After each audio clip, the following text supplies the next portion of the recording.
Hello दोस्तों, welcome back to new video. तो दोस्तों, हिमाचल प्रदेश की गवर्नमेंट नौकरी से जुड़ी आज हमारे पास एक काफ़ी इम्पोर्टेंट नोटिफिकेशन है। तो सोचा आप सभी लोगों को इसके बारे में ज़रूर बता देते हैं, क्योंकि काफ़ी कैंडिडेट इसके अंदर भी फॉर्म अप्लाई करते हैं। ठीक है, तो एक बात तो पहले ही क्लियर कर देते हैं आप सभी लोगों के साथ कि आज कोई नोटिफिकेशन नहीं आई हुई है, यानी कि वैकेंसी आप लोगों की फिलअप यहाँ पर नहीं हो रही है। लेकिन उस वैकेंसी से रिलेटेड जो नियम चेंज हुए हैं, उस सभी से आप लोगों को यहाँ पर महत्वपूर्ण जानकारी मिल सकती है। ठीक है, तो यह जो नौकरी रहेगी वो आप लोगों के लिए आउटसोर्स बेसिस पर रहेगी। तो यह जो नोटिफिकेशन हम आज आप लोगों को बताने वाले हैं, वो आउटसोर्स की भर्ती से जुड़ी इंफॉर्मेशन ही हम आप लोगों को बताने वाले हैं। ठीक है, तो ध्यान से पूरी इन्फॉर्मेशन आप लोग यहाँ पर सुनिएगा। यहाँ पर जो नियुक्ति आप लोगों की जाएगी, यानी आप लोगों को जो शॉर्टलिस्ट करने के बाद जो आप लोगों को नियुक्ति दी जाती है, सिलेक्शन दी जाती है, उससे रिगार्डिंग इन्फॉर्मेशन यहाँ पर रहेगी आप लोगों के लिए। तो चलिए फिर बिना बस ज़ाय किए हुए, जो 1329 पदों पर यहाँ पर इन्फॉर्मेशन आई हुई है इस सरकारी नौकरी की, वो हम आप लोगों को यहाँ पर बताते हैं। तो दोस्तों, यहाँ पर आप देख सकते हो, आज जिस नौकरी की हम बात करने वाले हैं, हिमाचल प्रदेश की जिस सरकारी नौकरी के बारे में हम आप लोगों से बात करेंगे, वो आप लोगों की रहेगी मेडिकल डिपार्टमेंट के अंदर। जो आप लोगों की स्टाफ नर्सेज़ की वैकेंसी फिलअप की जाती है, जिसमें फ़ीमेल कैंडिडेट्स अप्लाई करती हैं, उनके लिए यहाँ पर इंफॉर्मेशन काफ़ी इंपॉर्टेंट रहने वाली है। ठीक है, तो आप लोगों ने 12th के बाद नर्सेज़ का कोर्स किया होता है, जीएनएम वगैरह आप लोगों ने कंप्लीट की होती है, फिर आप लोग यहाँ पर अप्लाई करते हो स्टाफ नर्सेज़ की वैकेंसी के लिए। तो अब आप लोगों के लिए यहाँ पर किस तरह की भर्ती करवाई जाएगी वो सुनिए। तो आउटसोर्स पर ही होगी स्टाफ नर्सों की भर्ती। ठीक है, यानी कि आप लोगों की जो भर्ती होगी वो किसी रेगुलर बेसिस पर नहीं होते हुए आउटसोर्स बेसिस पर ही आप लोगों की यह भर्ती करवाई जाएगी। ठीक है, जो कि स्वास्थ्य एवं परिवार कल्याण मंत्री कर्नल धनीराम शांडिल्य हैं, उन्होंने भी इसके बारे में इंफॉर्मेशन दी है, वो हम आप लोगों को बताएंगे।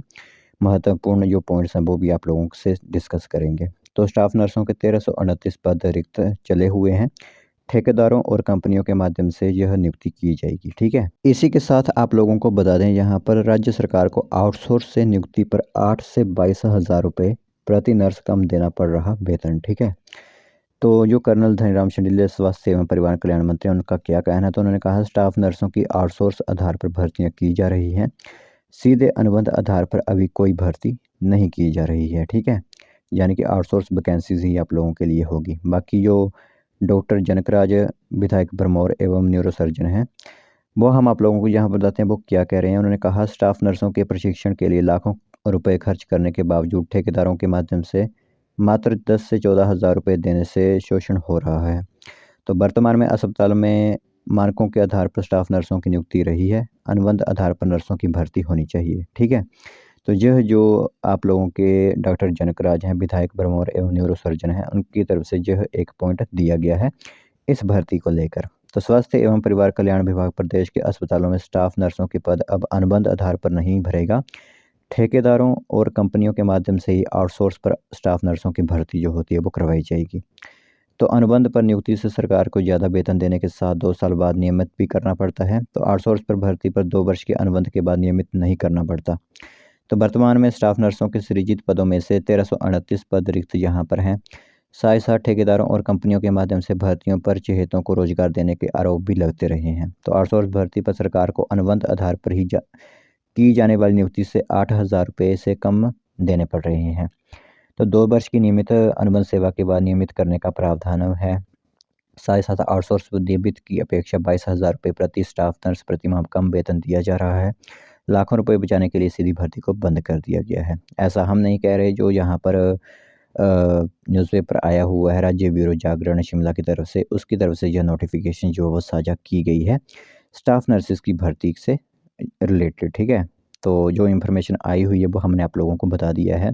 बाकी आउटसोर्स आधार पर इलेक्ट्रॉनिक डेवलपमेंट कॉरपोरेशन के माध्यम से की स्टाफ नर्सी भर्ती में 13,062 रुपये प्रति माह वेतन दिया जा रहा है, जो अनुबंध आधार पर दिए जाने वाले वेतन से 8,298 रुपये प्रति माह कम है। ठीक है, तो जो यहाँ पर पहले स्टाफ नर्सेज भर्ती की जाती थी, उन्हें लगभग यहाँ पर 22,000 प्लस सैलरी दी जाती थी।